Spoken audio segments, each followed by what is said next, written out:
Sholat wajib adalah satu kewajiban yang harus dilaksanakan sambil berdiri. Namun dalam kondisi tertentu, misal di saat kita sedang sakit, lantas apakah kewajiban itu jadi gugur gara-gara kita tidak bisa berdiri? Simak pembahasannya dalam video berikut ini, mudah-mudahan bermanfaat. Like, subscribe, comment, and share. Mudah-mudahan jadi amal jariah bagi kita. Selamat datang di channel Asobar TV. A'udzu billahi minasyaitonir rajim. Bismillahirrahmanirrahim.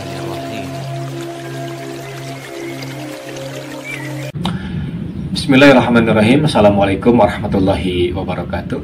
Bertemu lagi sahabat-sahabat Asobar TV yang insyaallah dimuliakan Allah. Dan mudah-mudahan dengan hadirnya channel Asobar TV ini bisa mendatangkan manfaat dan kebaikan bagi semuanya.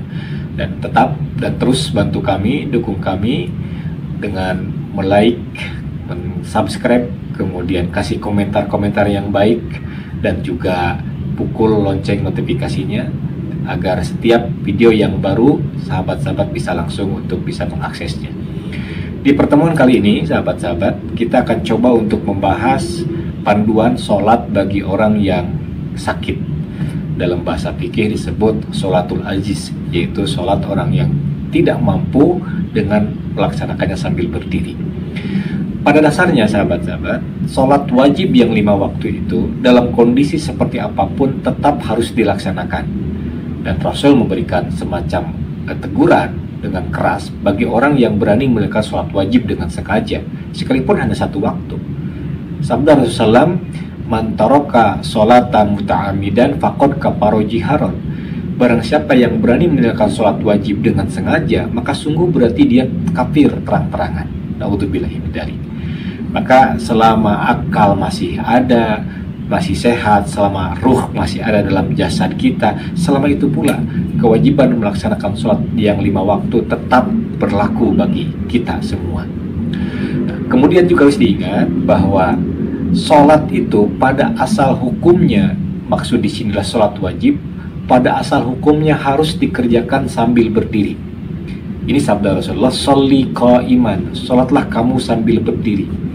Nah, dalam kasus tertentu, dalam keadaan tertentu barangkali kita mengalami kondisi di mana badan kita kurang sehat, sehingga kalau untuk dipaksakan berdiri kita tidak sanggup. Maka bagaimana solusinya? Nah, ini yang akan kita coba bahas, akan kita kupas tuntas secara ringkas. Namun sebelumnya seperti biasa, saya ingin mohon maaf yang sebesar-besarnya dengan tidak mengurangi rasa hormat untuk sahabat-sahabat yang mungkin ada sedikit perbedaan pendapat dalam masalah ini. Sahabat-sahabat yang dimuliakan Allah, ketika Rasul bersabda "Sholli qa'iman," sholatlah kamu sambil berdiri, fa'ilam tastati faqa'idan, maka apabila kamu tidak sanggup berdiri maka silahkan sholat sambil duduk, fa'ilam tasti fa'ala janbin, apabila kamu tidak sanggup duduk maka silahkan sholat sambil berbaring. Ini hadis menerangkan bahwa seberat apapun kondisi kita, separah apapun sakit yang kita alami, maka tetap sholat wajib itu harus dilaksanakan sesuai dengan kadar kesanggupan kita. Sabda Rasul yang lain itu menegaskan bahwa idza amartukum bisai'in faf'alu mastata'tum. Apabila kamu disuruh untuk melakukan sesuatu perbuatan, kerjakan perbuatan itu sesuai dengan kadar kesanggupanmu. Nah, mari kita sedikit urai bagaimana tahapan dari berdiri, kemudian jika tidak sanggup berdiri, sholatnya sambil duduk, kemudian bagaimana bentuk duduknya, dan bagaimana kemudian sholat sambil berbaring. Ini mudah-mudahan sekali lagi bisa membantu siapapun yang membutuhkan di saat kondisi kita sedang tidak sehat. Sahabat-sahabat Asobar TV yang dimuliakan Allah, ketika Rasul bersabda, "Sholatlah kamu sambil berdiri," maka apabila kamu tidak sanggup maka silakan sholat sambil duduk. Ini sebenarnya menjelaskan bahwa tahapan berdiri dalam sholat itu ternyata beda-beda juga. Jadi tidak langsung dari karena alasan tidak sanggup berdiri lantas duduk.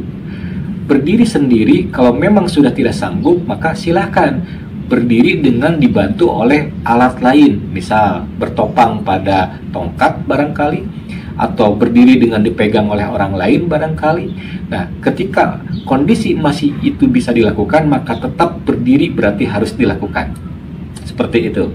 Nah, nanti ketika hendak ruku dan sujud misalkan karena sudah tidak mampu, baru itu lain cerita lagi. Yang penting berdiri itu tetap menjadi syarat utama ketika kita hendak melaksanakan sholat wajib.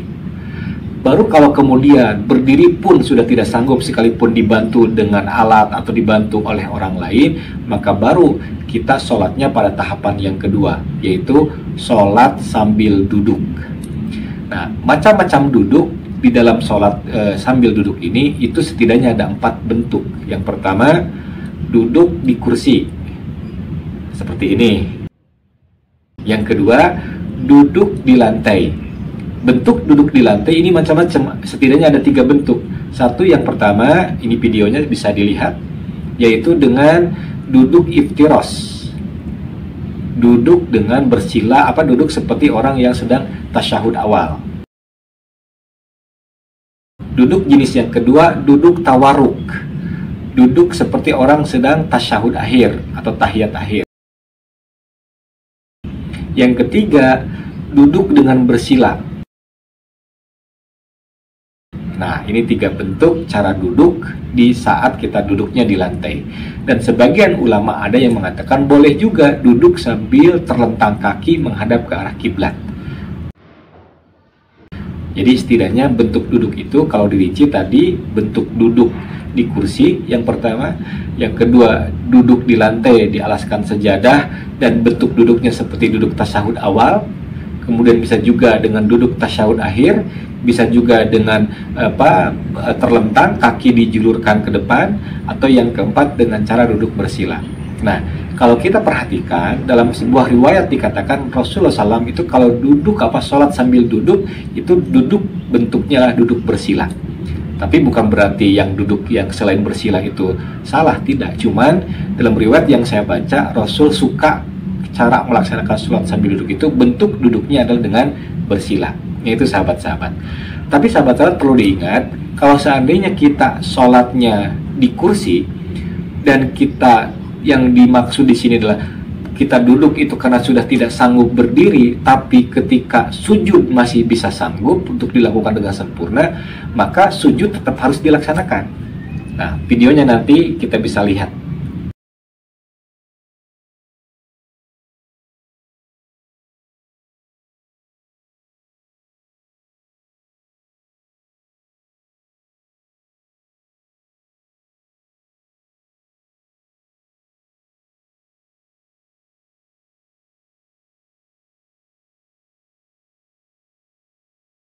Jadi sekali lagi, ketika duduk itu hanya untuk menggantikan berdiri, sedangkan gerakan sholat seperti sujud masih bisa kita sanggup lakukan, maka kita harus sujud dengan sempurna. Duduk di kursi, kemudian ketika ruku dengan isyarat sedikit, pas sujud, kita turun, sujud dengan sempurna. Baru beres sujud yang kedua, kita berdiri lagi, karena tidak mungkin berdiri tadi, karena tidak sanggup berdiri, maka silahkan duduk lagi di kursi. Jadi jangan sampai begini, jangan sampai karena alasan sakit badan tidak bisa berdiri, karena lutut sakit atau karena lain hal, tapi sujud masih bisa dilaksanakan dengan sempurna sebenarnya, tapi kita tidak, malah kita sujud pun dengan isyarat. Nah, itu kurang tepat sebenarnya sahabat-sahabat ya. Dalam panduan fikih praktis bagaimana tata cara sholat orang yang sedang sakit, tetap sujud itu harus dilakukan dengan sempurna kalau memang masih sanggup.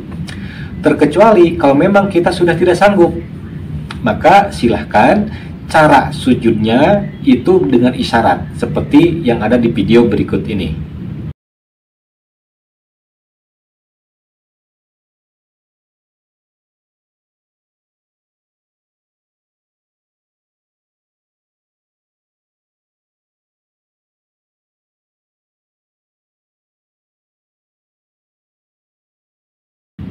Nah, itu tata cara sholat di kursi. Sekarang bagaimana cara sholat di lantai? Tadi disampaikan bentuk sholat di lantai itu cara duduknya itu macam-macam ya.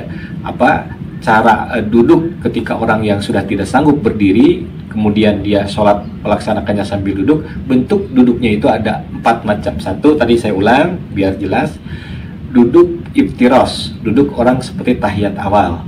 Yang kedua, bentuk kakinya kaki tawarruk seperti orang sedang tasyahud akhir. Yang ketiga, duduk dengan kaki yang diselonjorkan ke depan.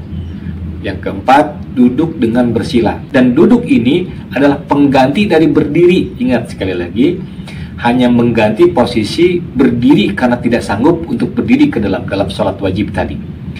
Kemudian ketika kita masih sanggup sujud, maka tetap sujud harus dilakukan dengan sempurna, ya. Ini prakteknya. Jadi gimana cara ruku dan sujudnya orang yang sholat sambil duduk? Nah, ini prakteknya, ini videonya bisa dilihat.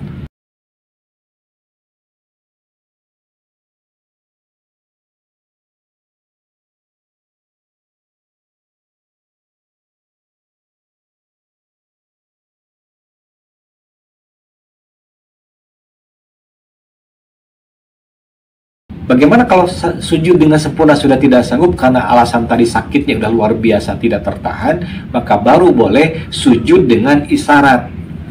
Bagaimana bentuk sujud dengan isyarat? Ini videonya bisa dilihat, yaitu dengan kepala lebih ditundukkan ke bawah lagi.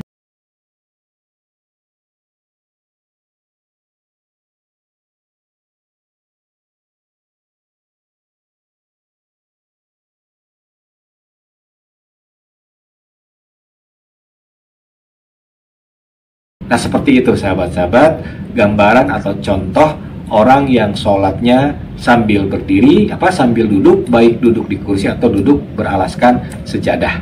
Mudah-mudahan ini bisa dipahami dengan jelas, dan apa yang disampaikan saya pun bisa mudah untuk ditangkap oleh sahabat-sahabat semua.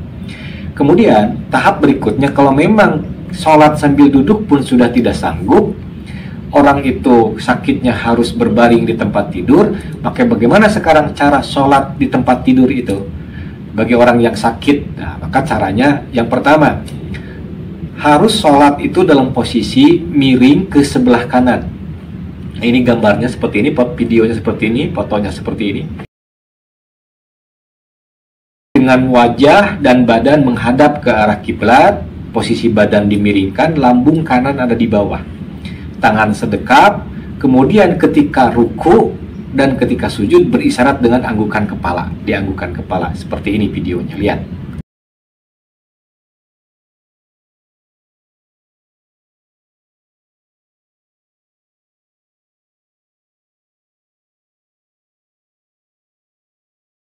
Contoh bagaimana cara sholat sambil posisi tidur miring seperti itu. Nah, dan dimakruhkan sholat dengan posisi lambung kiri yang di bawah. Jadi yang disunatkan itu posisi lambung kanan yang di bawah. Nah, kalau dengan miring pun sudah tidak sanggup, maka silahkan dengan tidur terlentang seperti di gambar ini, seperti di video ini, tidur terlentang.